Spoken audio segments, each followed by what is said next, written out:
নমস্কার বন্ধুরা, কেমন আছেন সকলে? আপনাদের ভালোবাসায় আমরা সবাই ভালো আছি। আপনারা ভালো আছেন তো? আপনারা তো দেখলেনই কি উটিতে আমরা প্রথম দিন এবং দ্বিতীয় দিন কি কি করলাম। এবার আপনাদের সামনে তৃতীয় এবং চতুর্থ দিনের ছবি তুলে ধরব। আমার মনে হয় উটিতে 4 দিন থাকলেই ইনাফ, কিন্তু যদি উটির আশেপাশে জায়গা আপনারা ঘুরতে যেতে চান তাহলে আরেকটু বেশি দিন থাকলে ভালো হয়। তৃতীয় দিন আমরা উটি থেকে চলে গেলাম কুন্নুর গাড়িতে করে। আমাদের প্ল্যান ছিল কুন্নুরটা ঘুরে ফেরার সময় টয় ট্রেন নিয়ে আবার উটিতে চলে আসা। কুন্নুরে ঢোকা মাত্রই আমার মনে হচ্ছিল যেন আমরা সবাই মেঘের রাজ্যে চলে এসেছি। ভারতে এত সুন্দর সুন্দর জায়গা আছে, না দেখলে যেন বিশ্বাসই করতে পারতাম না। কুন্নুরের এই টি এস্টেটার নাম হলো সিঙ্গারা টি এস্টেট। এই টি এস্টেটটা বলিউডের ইয়েস্টারইয়ার অ্যাক্ট্রেস মুমতাজ ওন করে। এই জায়গাটা যে কত সুন্দর তা নিজের চোখে না দেখলে বিশ্বাস হয় না, তাও আপনাদের জন্য কিছু মুহূর্ত আমি তুলে ধরলাম। নীলগিরি ডিস্ট্রিক্টের একটি অ্যাডভান্টেজ হলো যে এখানে চায়ের সাথে সাথে বিভিন্ন ধরনের তেলও পাওয়া যায়, যেমন ধরুন ইউক্যালিপটাস অয়েল বা লেমন গ্রাস অয়েল। এবার এই তেলের পিওরিটি চেক করার জন্য আপনাদের জন্য একটি পদ্ধতি আমি ক্যামেরাবন্দি করেছি, দেখুন। এই স্টলের বিক্রেতা তেলের পিওরিটি চেক করার জন্য তেলটি একটি কাপড়ে ঢাললেন এবং সেটিতে আগুন জ্বালিয়ে দিলেন।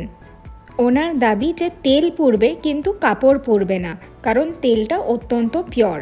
আর ঠিক তেমনটাই হলো।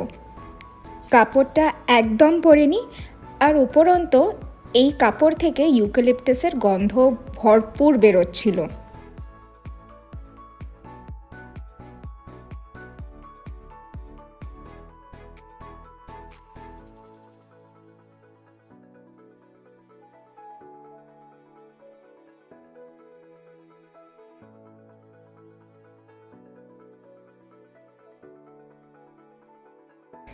সিঙ্গারা টি এস্টেট থেকে আমরা চলে গেলাম একটি ভিউ পয়েন্টে, যেখান থেকে অত্যন্ত সুন্দর সুন্দর ভিউ দেখা যায়।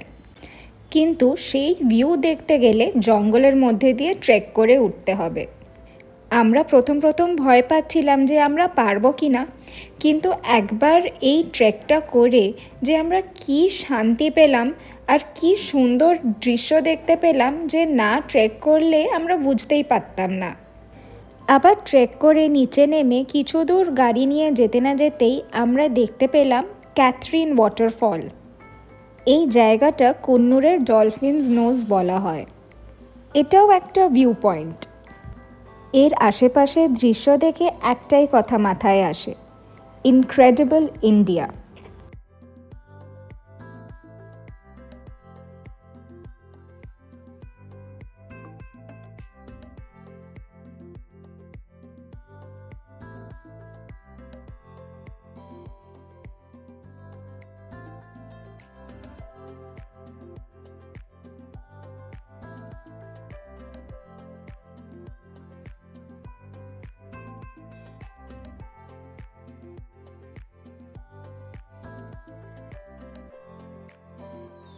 ভিউ পয়েন্টস দেখতে দেখতে একটু টাইম চলে গেছিলো, তাই আমাদের তৎক্ষণাৎ চলে আসতে হলো রেলওয়ে স্টেশনে টয় ট্রেনের টিকিট কাটার জন্য। আপনারা আইআরসিটিসি ওয়েবসাইট থেকেও কাটতে পারেন বা ডিরেক্টলি রেলওয়ে স্টেশনে এসেও কাটতে পারেন, কিন্তু রেলওয়ে স্টেশনে এসে যদি আপনি টিকিট কাটেন তাহলে 1 ঘন্টা আগে টিকিট অ্যাভেলেবল হবে। কুন্নুর থেকে উটির জার্নি প্রায় 1-1.5 ঘন্টা লেগে যায়। তখন একটু টাইম ছিল বলে উৎসব আর সুপ্রীতম দা স্টেশনে বসলো টিকিট নেবার জন্য, আর আমরা বাকিরা সবাই গিয়ে লাঞ্চ করে ওদের জন্য একটু ফ্রাইড রাইস আর চিলি চিকেন নিয়ে এসেছিলাম, যাতে আমরাও খেয়ে নিতে পারি আর ওরাও খেয়ে নিতে পারে ট্রেন জার্নির আগে। ট্রেনে ফার্স্ট ক্লাস আছে এবং সেকেন্ড ক্লাস আছে, আর ট্রেনটি অত্যন্ত ওয়েল মেনটেন্ড। আমরা কুন্নুর থেকে 3টের সময় টিকিট কেটে 4টের সময় ট্রেন ছেড়ে দিল উটির জন্য। পাহাড় আর জঙ্গল পেরিয়ে আমরা পাড়ি দিলাম উটির জন্য।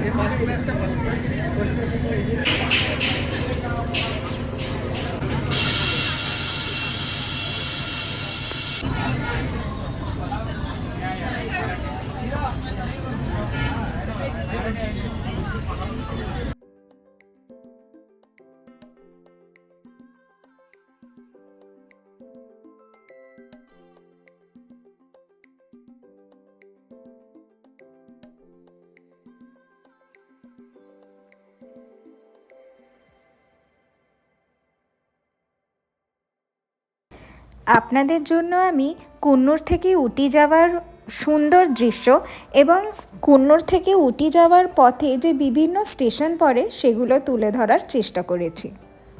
প্রত্যেকটি স্টেশন অত্যন্ত সুন্দর এবং অত্যন্ত পরিষ্কার।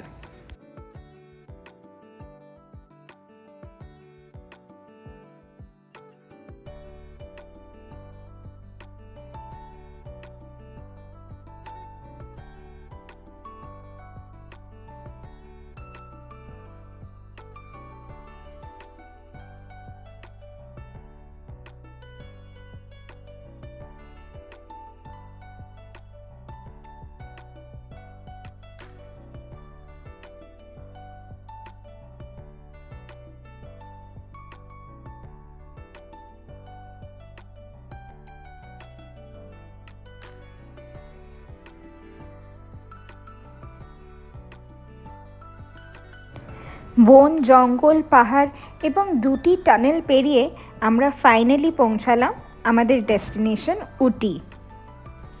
এই লেকটাকে আগেও আপনারা দেখেছিলেন, উটি লেক, যেখানে আমরা বোটিং করতে গেছিলাম। আর এটি হলো উটি স্টেশন। টয় ট্রেন জার্নির কিছু সুন্দর মুহূর্তের ছবি দিয়ে ডে 3 এখানেই এন্ড করলাম। 4th ডেতে আমরা আবার উটি থেকে ব্যাঙ্গালোর ব্যাক করছিলাম।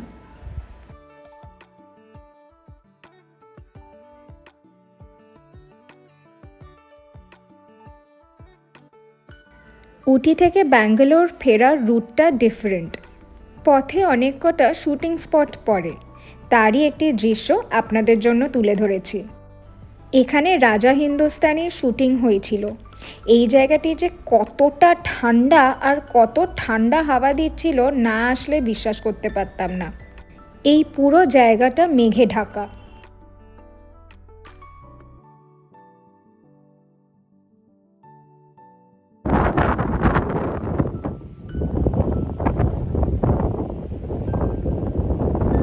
এই জায়গাটা ট্রাইবাল ভিলেজ। এখানকার ট্রাইবালদের একটা রুল হলো যে বিয়ের পর নবদম্পতিকে এই মন্দিরটাতে থাকতে হয়।